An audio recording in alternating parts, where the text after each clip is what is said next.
성경 말씀 로마서 5장 6절에서 10절까지 로마서 5장 6절에서 10절까지 읽도록 하겠습니다. 우리가 아직 연약할 때에 기약대로 그리스도께서 경건치 않은 자를 위하여 죽으셨도다. 의인을 위하여 죽는 자가 쉽지 않고 선인을 위하여 용감히 죽는 자가 혹 있거니와 우리가 아직 죄인 되었을 때에 그리스도께서 우리를 위하여 죽으심으로 하나님께서 우리에 대한 자기의 사랑을 확증하셨느니라. 그러면 이제 우리가 그 피를 인하여 의롭다 하심을 얻었은즉 더욱 그를 말미암아 진노하심에서 구원을 얻을 것이니 곧 우리가 원수 되었을 때 그 아들의 죽으심으로 말미암아 하나님으로 더불어 화목되었은즉 화목된 자로서는 더욱 그의 살으심을 인하여 구원을 얻을 것이니라. 아멘.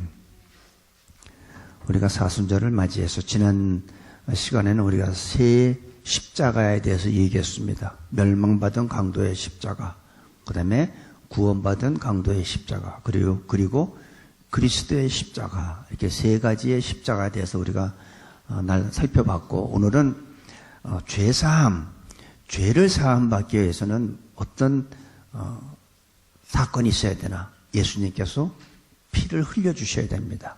그래서 그리스도의 보혈, 피가 그만큼 중요해요. 그래서 오늘은 보혈에 대해서 좀 나눠보기를 원합니다.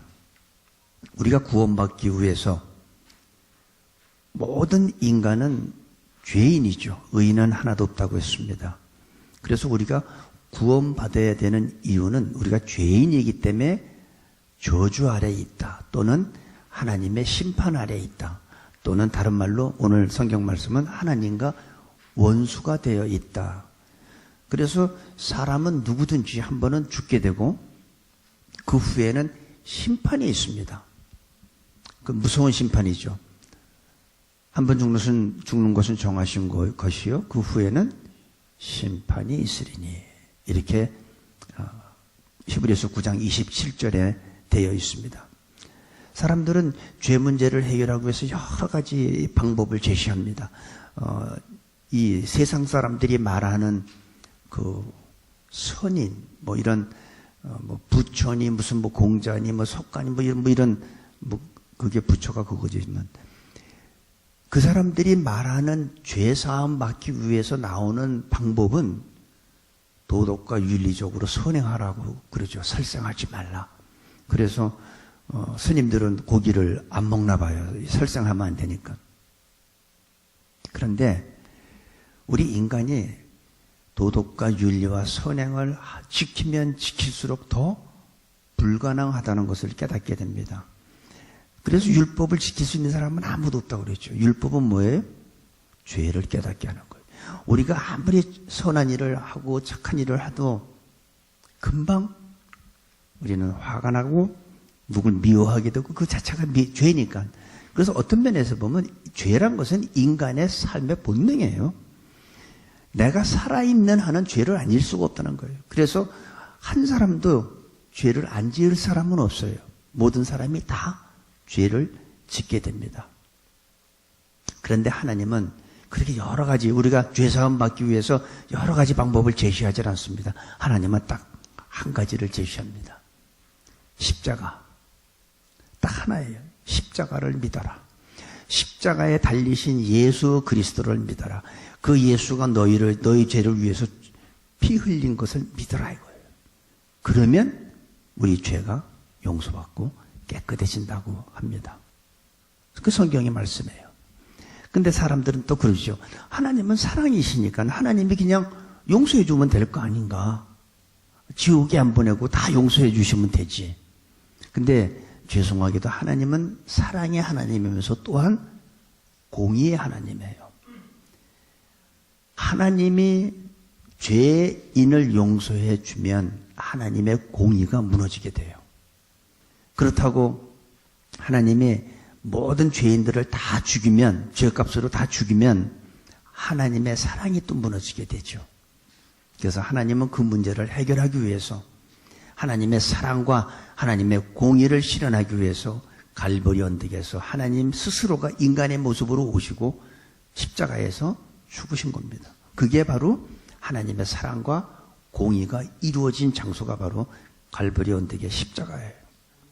오늘 하나님이 인간에게 죄는 인간이 짓고 그 대가는 하나님이 치르시는 겁니다. 근데 참 이게 우리가 이 죄에 대해서 많은 사람들이 죄에 대해서 이렇게 심각하게 생각하지 않는 게 문제입니다. 저도 지금까지 살아오면서 여러 번 실패했고 실수했고 죄를 졌고 또 하나님께서 용서해 주시고 많은 이런 과정이 있었지만은 문제는 죄를 너무나 쉽게 생각한다는 거예요. 여러분, 죄는 쉬운 게 아니에요. 죄는 하나님 앞에서 반드시 해결해야 될 문제입니다. 죄를 해결하지 않으면 우리는 죽을 수밖에 없어요. 내가 살 수 있는 방법이 없어요. 그래서 이 죄를 우리가 사람들이 뭐 다 그렇지 뭐 안 그런 사람이 어딨어 뭐 털어서 먼지 안 나는 사람이 있으면 나오라고 그래. 다 그렇지. 근데 그렇지 않습니다. 죄는 내가 죽으면 하나님의 심판을 받게 되고 우리는 지옥 가요. 그래서 죄 문제는 반드시 해결해야 됩니다. 그래서 죄를 우리가 좀 깊이 여러분들이 이해하려면 제가 하나 예를 드릴게요. 죄는 몸속에 있는 암세포라고 생각하세요. 암을 방치하면 어떻게 되겠습니까? 암이 자꾸 퍼져나가서 온몸에 퍼지면 결국은 그 사람은 죽게 되죠. 똑같은 거예요. 죄는 반드시 제거하지 않으면 결국은 나는 멸망하게 되어 있다는 거죠. 암세포가 있으면 약을 먹든지 방사선 치료를 하든지 수술을 하든지 암세포를 제거해야지 우리가 건강하게 살 수 있는 거예요. 마치 죄도 똑같습니다. 내가 죄를 제거하지 않으면, 죄 문제를 해결하지 않으면 나는 결국에는 암세포가 온 몸에 다 퍼져가지고 죽는 거하고 똑같은 거예요. 이게 죄가 얼마나 무서운 거예요. 근데 우리는 너무나 죄를 쉽게 생각하는 게 문제죠. 그렇지 않아요. 죄는 암세포보다 더 무서운 거예요. 암은 내 육신을 죽이지만 죄는 내 영혼을 멸망시킵니다. 반드시 우리는 죄 문제를 해결해야 되는데 죄 문제를 해결하기 위해서는 누군가의 죄의 값을 치러야 돼요. 여러분, 물에 빠진 사람이 같이 물에 빠진 사람을 구할 수 있습니까? 타이타닉에 침몰했는데 그 수많은 사람이 다 죽었어요. 왜 죽었어요? 다 물에 빠졌기 때문에. 거기 있는 물에 빠진 사람을 구하려면 물에 빠지지 않은 사람이 구할 수 있죠. 물에 빠진 사람은 물에 빠진 사람을 구할 수가 없어요. 그래서 인간의 죄 문제를 해결하기 위해서는 인간이 아닌 인간 밖에서 와야 돼요. 그게 바로 예수 그리스도예요. 인간이 인간을 못 구원할 수가 없어요. 그래서 인간이 아닌 인간 밖에서 오신 분이 있어야 되는데 그분이 바로 예수님이라는 거죠. 그 예수를 믿어야만이 우리는 구원받을 수가 있습니다. 하나님은 사랑이시지만 동시에 공의의 하나님이기 때문에 하나님이 용서해 주면 하나님의 사랑으로 하나님의 사랑으로 용서라면 용서 못 받을 자가 없어요. 다 용서받을 수 있죠. 근데 하나님은 사랑의 하나님이면서 또 공의의 하나님이기 때문에 그 문제를 해결을 하시는 방법을 얼마나 하나님이 골치가 아팠을까요? 죄는 쟤네들이 짓고 그 문제를 제가 아니라 하나님께서 하나님이 해결해야 되는 그런 입장을 한번 생각해 보세요. 왜 저것들을 만들어가지고 인간들을 그 마귀한테 속아서 아담이 속아가지고 그 모든 인류가 다 삶 자체가 인간은 죄예요. 그래서 내가 아무리 죄를 안 지려도 안 지을 수가 없어요. 세상에서 보면 정의를 부르짖는 사람들이 있죠. 그 사람들은 죄를 안 지입니까? 그 사람들은 정의를 부르짖는 사람들 보면 다른 사람들한테 보면 정죄하고 비판하고 심판하고 그 자체가 또 죄예요. 세상에 있는 신문에 나오는 뉴스를 보세요. 다 죄예요. TV 드라마 보세요. 다 죄예요. 요즘에 미투로 보니까 뭐 입법부에 있는 사람, 뭐 사법부에 있는 사람, 이 상권에 있는 사람들이 다 난리가 났더라고요. 왜? 그게 인간의 모습이에요. 인간은 죄를 안 지을 수가 없어요. 그 고백한 사람들, 미투라고 고백한 사람들, 자기들은 죄가 없나요? 똑같이 있어요. 그래서 인간 삶 자체가 죄예요. 내가 살아있는 한은, 내가 호흡하고 있는 한은 우리는 죄를 안 지을 수가 없습니다. 그래서 오늘 8절에서 9절을 보니까 우리가 아직 죄인 되었을 때에, 우리가 죄인 되었을 때 하나님이 우리를 구원하신 건 우리의 죄 문제가 해결한 다음에 우리를 구원하신 게 아니라 우리가 죄인 되었을 때 우리를 구원한 거예요. 죄 문제가 그대로 있을 때. 그리스도께서 우리를 위하여 죽으심으로 하나님께서 우리에 대한 자기의 사랑을 확증하셨느니라. 그러면 이제 우리가 그 피를 인하여 의롭다 하심을 얻었은즉 더욱 그로 말미암아 진노하심에서 구원을 얻을 것이니. 진노, 모든 인간은 진노 아래에 있다가 이제는 예수님의 피로 말미암아 우리가 죄인되었을 때 하나님께서 예수님을 보내주셔서 우리에 대한 하나님의 사랑을 확실하게 증거한 거예요. 확정하시고 이제 진노 아래에 있는 우리들을 예수님이 십자가의 피 흘림으로써 우리의 구원을 허락하시는 거예요. 그래서 예수님의 피 흘림이 그렇게 중요한 거예요. 정확하게 말해서 십자가는 우리의 구원이지만 더 정확하게 얘기하면 그리스도의 피 흘림. 피 흘림이란 것이 그만큼 중요합니다. 왜냐하면 주의 보혈은 능력이 있잖아요. 주의 보혈 능력이 있도다. 주의 피 믿으오. 오늘 찬양 불렀죠. 보혈을 지나 하나님 품으로.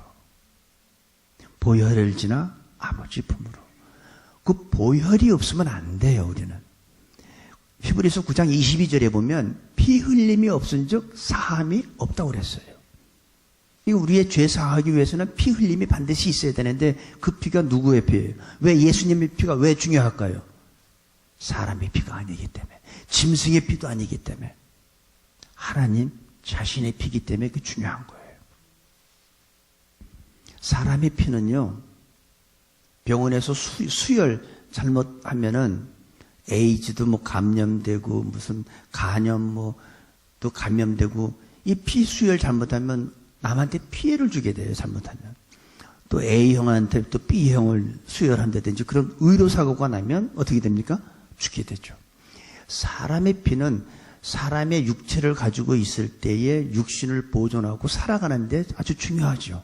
피가 그만큼 중요한 거예요. 성경에서 피는 생명이라고 그랬습니다. 그래서 우리가 고기를 먹을 때 피채 먹지 말고 피는 물같이 쏟아 버리고 고기만 먹으라 그랬어요. 피가 그만큼 중요해요. 근데 인간의 피도 그러한데 하나님의 피는 어떻습니까? 하나님의 피는 우리의 죄를 한 번만 뿌리면, 여러분 그 무슨 요즘에 그 왜 스프레이 이렇게 뿌려가지고 옷에 뭐 스테인 때 묻은 거 이렇게 없애는 거 이렇게 한 번만 뿌리면 된다고 그러는데 제가 사서 해보니까 잘 안 되더라고요. 근데 예수님의 피는 한 번만 뿌리면 깨끗하게 우리의 죄가 없어집니다. 싹 사라집니다. 피가 이렇게 중요하고 사람의 생명에 아주 결정적인 역할을 하는데 하나님의 피, 예수 그리스도의 피는 우리에게 새로운 생명을 주세요. 우리의 죄 문제를 해결해 줄 뿐만 아니라 우리를 새 생명을 주시는 거죠. 이전의 내가 아니라. 그리고 하나님의 피가 내 안에 들어오면 이전 것은 지나갔으니 보라 새 것이 되게 되어 있습니다. 내가 이전에 외모는 이전의 모습일지 모르지만은 그리스도의 피를 내가 믿고 그리스도를 내가 영접을 하면 그 다음부터 나는 새로운 사람이 돼요. 전에 느껴보지 못했던 것을 경험하게 됩니다. 특별히 주의 보혈은 능력이 있기 때문에 우리는 아주 귀한 것을 체험하게 돼요. 주의 보혈이 내게 임하면 첫 번째 어둠의 세력들이 떠나갑니다. 더러운 모든 것들이 깨끗함을 받게 되는데 그 중에 하나가 어둠의 세력이 떠나가요. 그래서 사탄이 제일 싫어하는 게 십자가와 그리스도의 보혈이에요. 그래서 우리가 사탄을 대적할 때 어떻게 돼요? 예, 나사렛 예수 그리스도 이름으로 우리가 사탄을 대적하지만 그리스도의 보혈로 명하노니, 그거 굉장히 사탄이 두려워하는 겁니다. 어둠의 세력들이 사라지게 되어 있어요. 우리가 몸이 아프면 어떻게 해야 됩니까? 병원에 가서 의사한테 진단을 받아야죠.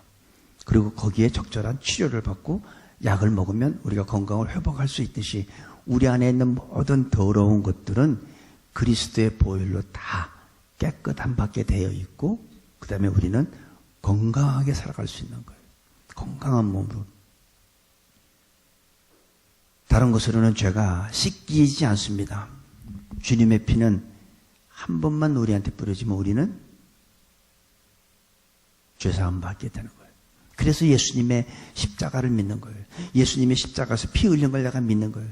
예수님이 십자가에서 죽으시고 사흘 만에 부활한 걸 내가 믿는 거예요. 그걸 믿을 때 우리한테는 능력이 나타나기 때문에. 보혈은 모든 질병과 어둠의 세력들을 깨끗하게 씻어내시는 그런 역할을 합니다. 그래서 그리스도의 보혈. 내가 죄사함 받기 위해서, 내가 구원받기 위해서 내 죄 문제를 사함 받아야 되는데, 그 죄사함 받는 데는 십자가가 맞는 말이지만 더 구체적으로 정확하게 얘기한다면 그리스도의 보혈. 그것으로 우리가 깨끗함 받고 죄사함 받고 구원받는 겁니다. 그래서 주님의 그 보혈, 그걸 찬송을 하든지 묵상을 하면요, 성령이 내게 감동을 주시면서 성령 충만하게 되죠. 주의 보혈 능력이 있다. 그거 한번 찬양해 보세요. 얼마나 신나니까 그냥 막 박수치고, 어떤 사람은 일어나서 막, 왜 그래요? 능력이 있기 때문에. 주의 보혈은 능력이 있습니다. 기독교는 그냥 가만히 이렇게 예수님을 묵상하는 종교가 아니에요.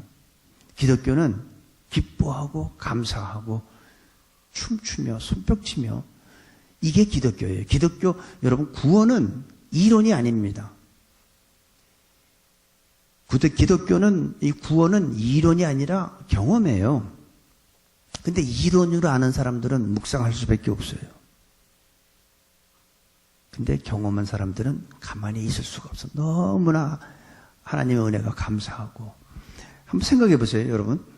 여자분들, 남자들은 모르지만 여자들은 출산한 경험이 있잖아요. 그죠? 그러면 출산 경험하지 않고 이론으로 학교에서 배운 사람과 출산해 본 사람의 차이가 있을까요? 없을까요? 있죠. 출산해 본 경험이 없는 사람은 듣기만 해가지고 뭐 진통 시작하면 뭐 굉장히 아프대, 뭐 죽을 만큼 힘들대, 뭐 이렇게 하지만 출산해 본 경험이 있는 사람도 어때요? 알잖아요. 이게 차이예요. 그래서 우리가 예수 믿는 사람들끼리 구원의 확신이 있습니까? 오늘 죽으면 천국 갈 수 있습니까? 그러면 있습니다 하는 사람이 있고, 죽어봐야 죽을 내가 어떻게 합니까? 그건 하나님의 고유 권한인데, 그 이론으로 알기 때문에 그런 거예요. 진짜 경험 없는 사람은 왜 확신이 없어요? 있죠. 확신이 있으니까 죽음이 와도 순교하고 죽는 거예요. 확신이 없는 사람들이 주여 제가 주님 사랑하는 거 알죠 하고선 신사참배하고 예수님 사진 밟고 지나가는 거지. 확신이 있는 사람들은요 죽어요. 왜 못 죽어요? 확신이 없으니까 그렇지. 그래서 기독교는, 이 구원은 이론이 아닙니다. 아무리 내가 신학서적을 많이 읽고 성경을 많이 읽고 구원에 대한 것을 내가 이론적으로 아는 사람들은, 경험이 없는 사람들은 확신이 없게 돼요. 여러분, 출산 경험이 있는 거하고 없는 거하고 확 다르잖아요. 그렇잖아요. 그 차이예요. 그래서 보혈을 찬송하면 내가 사라지는 것을 느끼는 겁니다. 십자가의 핵심은 보혈. 십자가의 핵심은 보혈. 그러니까 보혈이 없는 십자가는 아무것도 아니에요.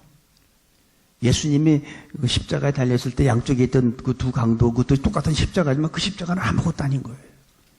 예수님의 보혈이 있는 십자가가 진정한 우리의 죄사함을 주는 십자가입니다. 10절 한번 볼게요.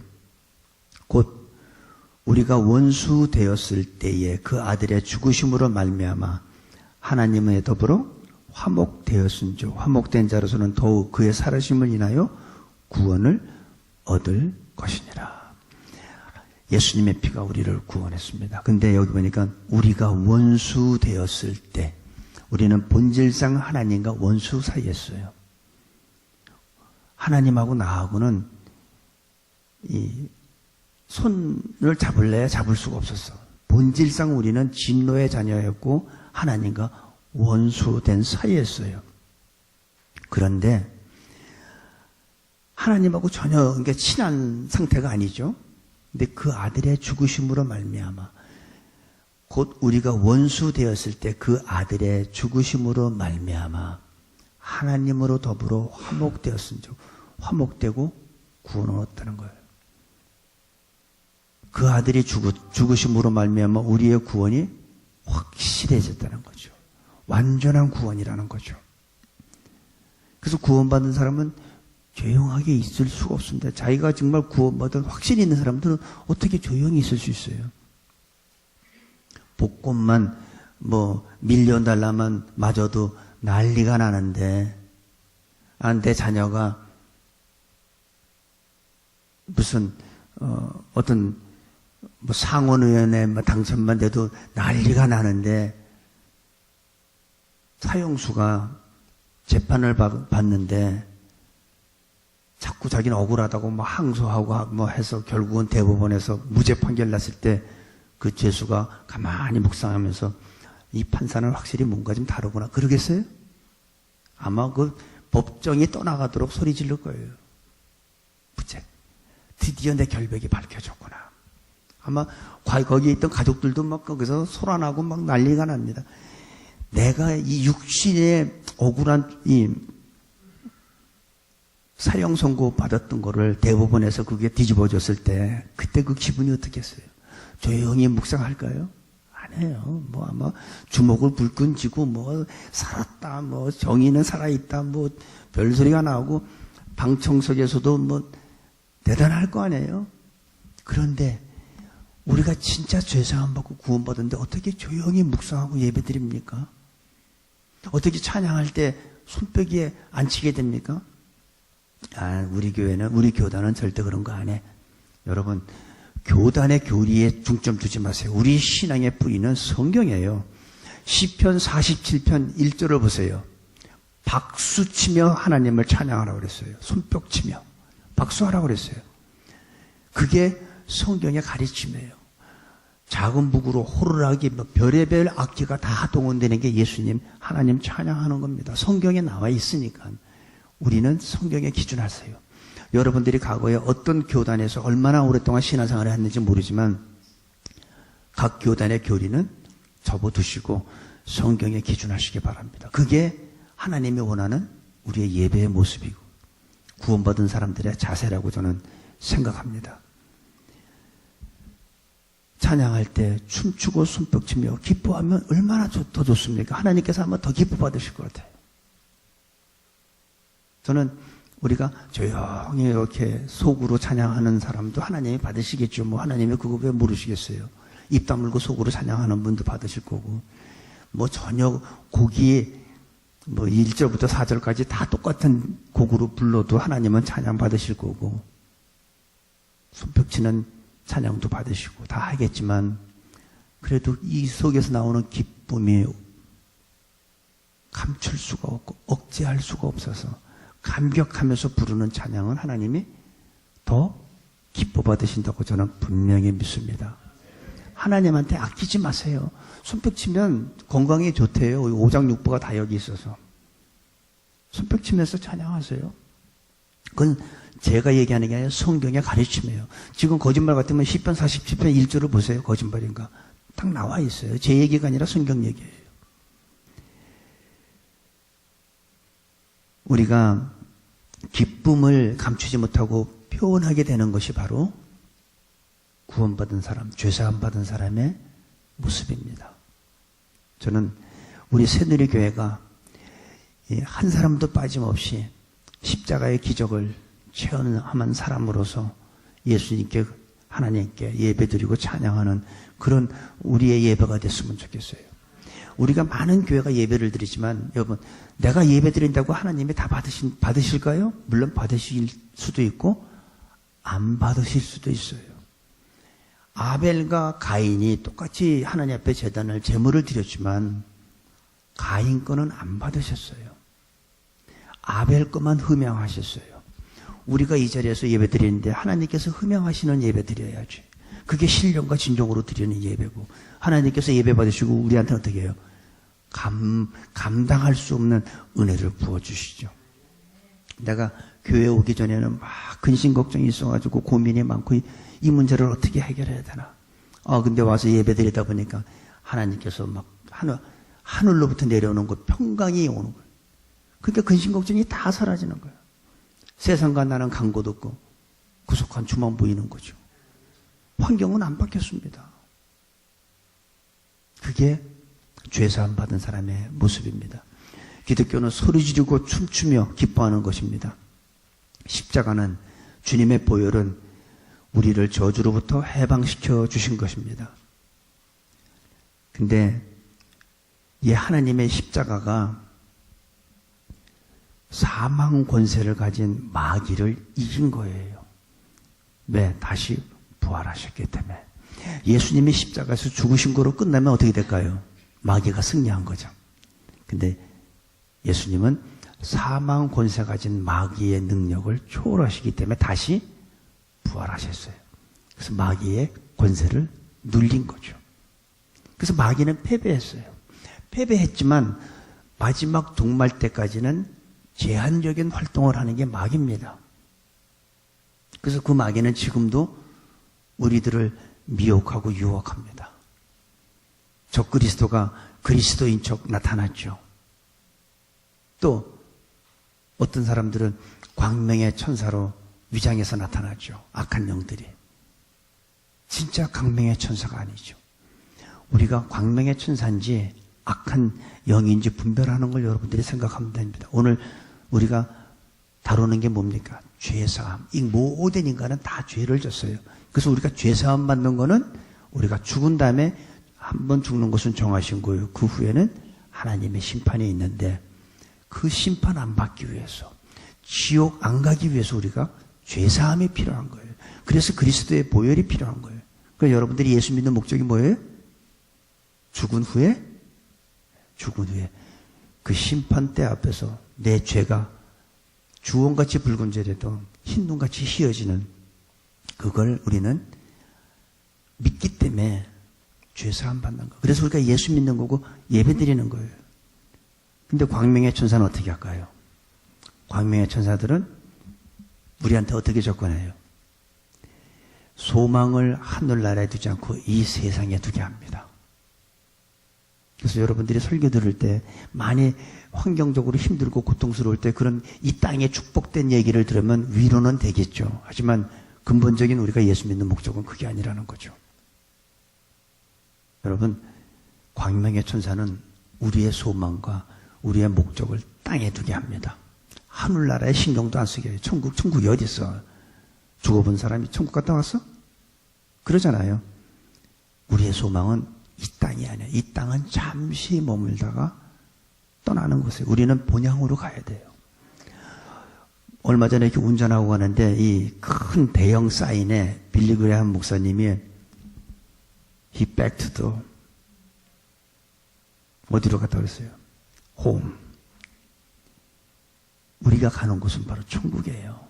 우리가 예수 믿는 것은 천국이에요. 그래서 아무리 대형 교회든 아무리 세계적으로 유명한 목사라도 그분 설교 속에 천국이 없고 이 세상에 축복만 있고 건강만 있고 물질의 축복만 있다면 그거는 여러분들이 버려도 되는 설교예요.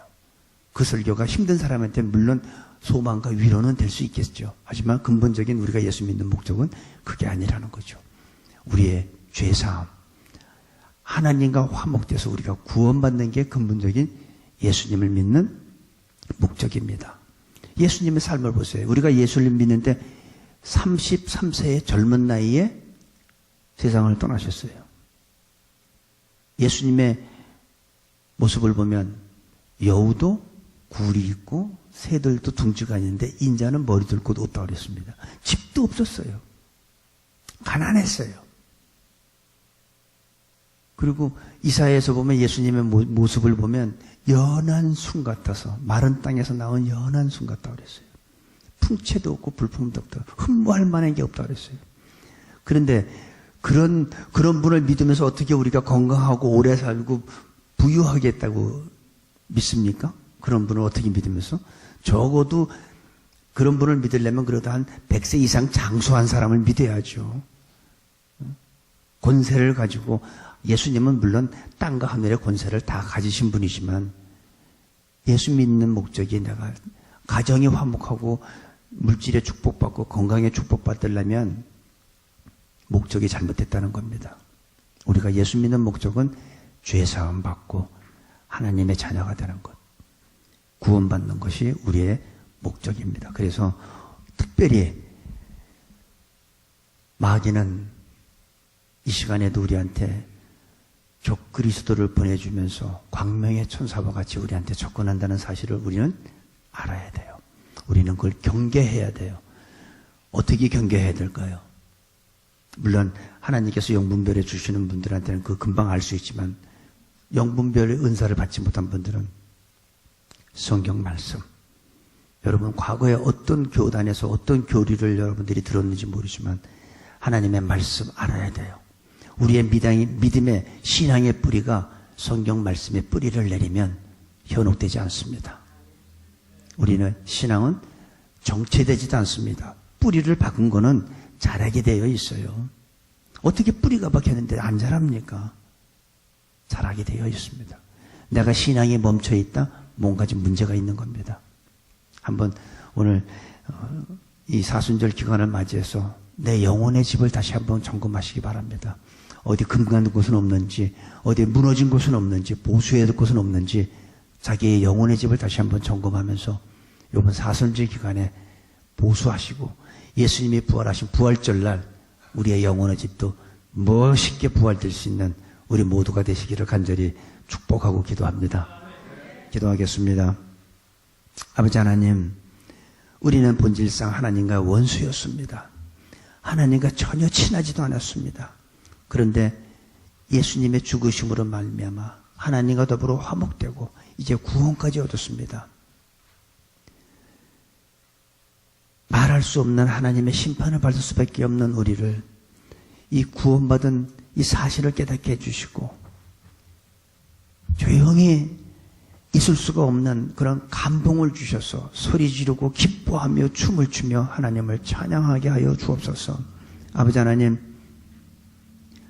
마치 사형 선고를 받았던 사람이 무죄라는 판결을 받았을 때에 그 기쁨을 감추지 못하고 표현하는 것 같은 우리의 신앙생활이 될 수 있도록 인도하여 주시고 아직도 우리 주위에 예수님을 모르는 영혼들에게 복음을 전하는 귀한 믿음의 전도자들로 축복하여 주옵소서.